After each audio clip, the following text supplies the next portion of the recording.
Stop it, Allie.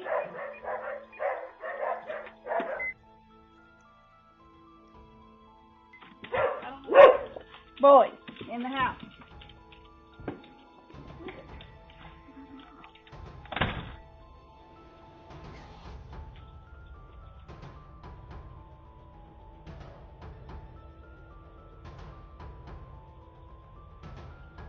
I'm doing it.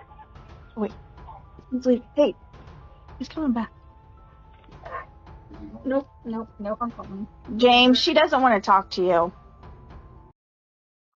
He had to be waiting, right? Like because how'd he know that they got home? I mean, maybe he drove by and saw their car, but I feel like he was waiting on them to come home.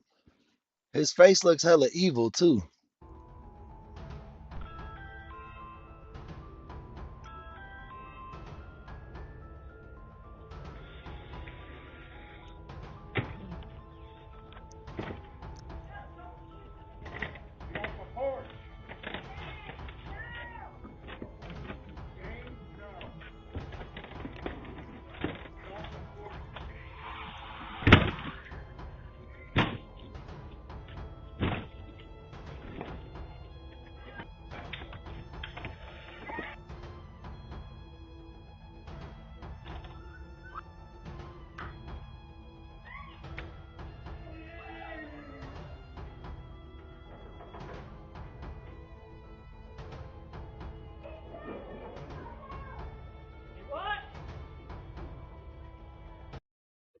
It looks like that guy was trying to break into her house